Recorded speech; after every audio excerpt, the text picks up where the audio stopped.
Wait, you're a Bears fan and you're not subscribed to my channel?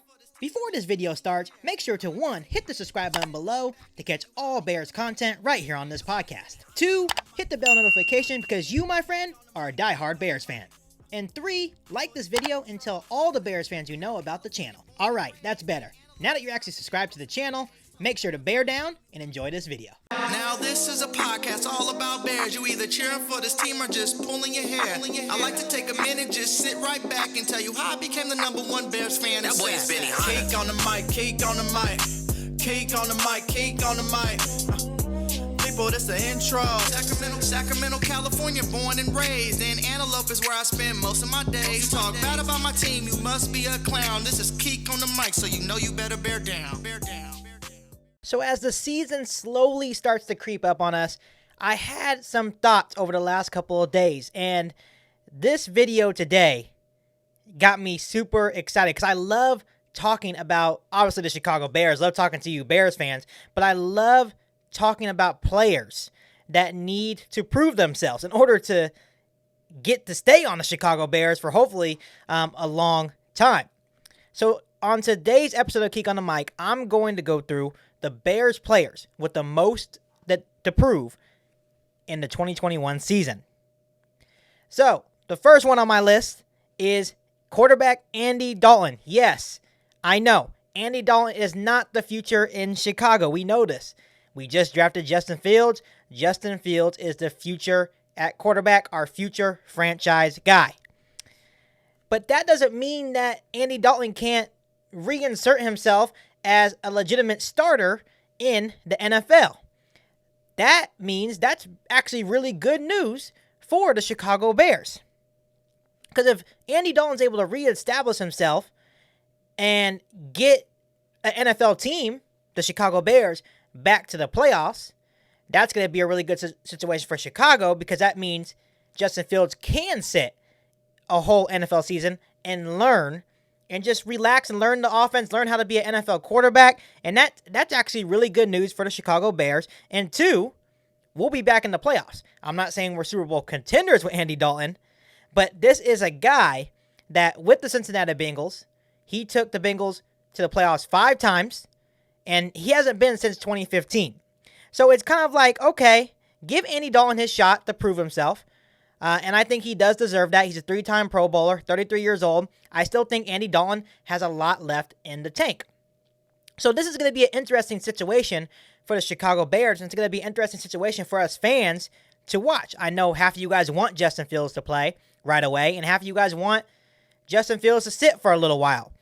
But how about Andy Dalton comes into the fold, right, as a starter, which he is as of now, and you have a playoff caliber team in the Chicago Bears. You have a couple of good receivers. You have your #1 receiver in Allen Robinson. You have Darnell Mooney. You have a couple other weapons on that offense. How about Andy Dalton has a big year for the Chicago Bears? How about Andy Dalton does lead us into a deep playoff run? We won't know. That is the exciting part about this situation.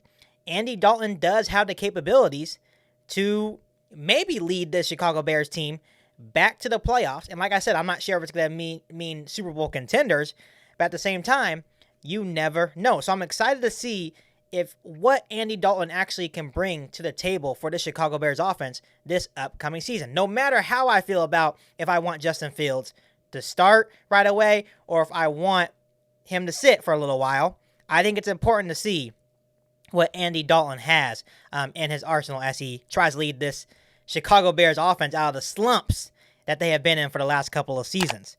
The second person on my list is wide receiver Anthony Miller. He is entering his final year on his rookie contract, and as we all know now, he was a part of a lot of pre-draft trade discussions.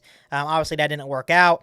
I think it has a lot to do with him being, 1, inconsistent, and 2, being on his final year of his rookie contract. No one wanted to take that risk and take that chance on Anthony Miller, which is actually possibly a good thing for the Chicago Bears. I think Anthony Miller still has some promise to him. I think the thing about Anthony Miller is that he just hasn't been consistent for the Chicago Bears. When we look back, he has flashed ability. He has 7 touchdown receptions as a rookie. The following year, he has 656 receiving yards. But he just has failed to remain a consistent receiver, and obviously the drama at the end of last season in the wild card against the Saints didn't really help his cause at all. But another thing that I look at when regarding Anthony Miller is when Darnell Mooney came in, and no one on the Chicago Bears staff, and including us fans, expected Darnell Mooney as a rookie, a 5th-round pick, to shine the way he did. I don't think that helped Anthony Miller as well. So now Anthony Miller is under a lot of pressure this upcoming season. He's on the final year of his rookie deal. He's played inconsistent football. He's gotten into some trouble.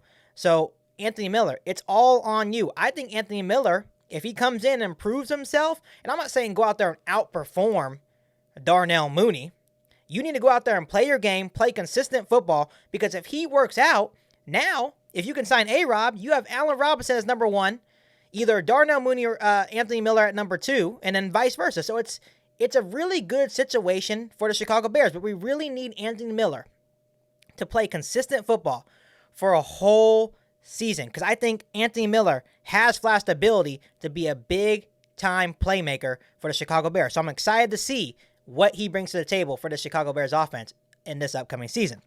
The last person on my list is on the defensive side, and that is edge rusher Robert Quinn. Obviously, last season we signed him to a 5-year, $70 million contract, and Quinn was very disappointing, and that would honestly be an understatement. He was bad. Laid a fat, big egg right on the field. He was just terrible. Quinn, in 2019 with the Cowboys, had 11.5 sacks, but then only had 2 sacks and about 20 QB pressures with the Bears last season. Obviously, he dealt, I believe, with an ankle injury. He just wasn't completely healthy, and that's what kind of intrigues me about Robert Quinn. And obviously, you have to give him another chance because we signed him to that ridiculous contract. So, of course, you're going to give him another chance. So, obviously, the Bears signed Robert Quinn to help out Khalil Mack on the opposite side. But we still haven't found that presence. Obviously, it sucks when you have a guy like Leonard Floyd that didn't do anything in Chicago, but then his first season in LA, he goes over and has 10.5 sacks? So that makes a Bears fan like us, it's frustrating. You want to see that guy on the opposite end rush the quarterback. You know Khalil Mack's going to be triple teamed, so that guy on the opposite end has to be able to get to the quarterback, and Robert Quinn failed to do that last year. Here is the interesting thing about Robert Quinn's contract. While Quinn is due to carry a cap hit of $16 million in 2022, he will only have $9.3 million in dead money on his deal. What this means for the Chicago Bears, if he doesn't perform well, which hopefully he does, the Bears can release him, dismiss the final 3 years of that contract, and still get a minor amount of cap relief back. Obviously, the Bears don't want to do that. They don't want to dump $9 million in dead money for a disappointing player. But that is a possibility if Robert Quinn doesn't come out and prove himself. Here's what I want to say to Robert Quinn. It's time for a 10-year veteran to show up for the Chicago Bears. Obviously, like I said, Robert Quinn dealt with some injuries. He told us that straight up in a couple of his press conferences. He said he wasn't completely healthy. Hopefully he comes into camp, into the season 100% healthy, so we can actually see what he can do. If Robert Quinn has a bounce-back year and performs, I think this defense will be very, very dangerous. Obviously, you have Khalil Mack, you have Roquan Smith. Obviously, cornerback may be a question mark. You have Eddie Jackson. But the biggest question on that defense for the longest time was the opposite of Khalil Mack. So we need Robert Quinn to perform. As a Bears fan, I know you guys will probably agree with me here. I'm hoping he comes out in a big way and performs big for the Chicago Bears defense in this upcoming season. So these are my 3 guys that I had for Bears players with the most to prove in 2021. But let me ask you guys this, Bears fans. Which players on your mind do you think has the most to prove in this upcoming 2021 season for the Chicago Bears? Let me know down below in the comment section. But before I let you go, make sure you hit that subscribe button and the bell notification to catch all Bears content right here on the podcast. Make sure you follow me on my Instagram page at Keek on the Mic, and make sure you share this episode of Keek on the Mic with every single Bears fan that you know. But other than that, I'll be back for an all new Bears video right here on Keek on the Mic. Thanks, guys. Sacramento, California, born and raised. In Antelope is where I spend most of my days. Talk bad about my team, you must be a clown. This is Keek on the Mic, so you know you better bear down. Bear down.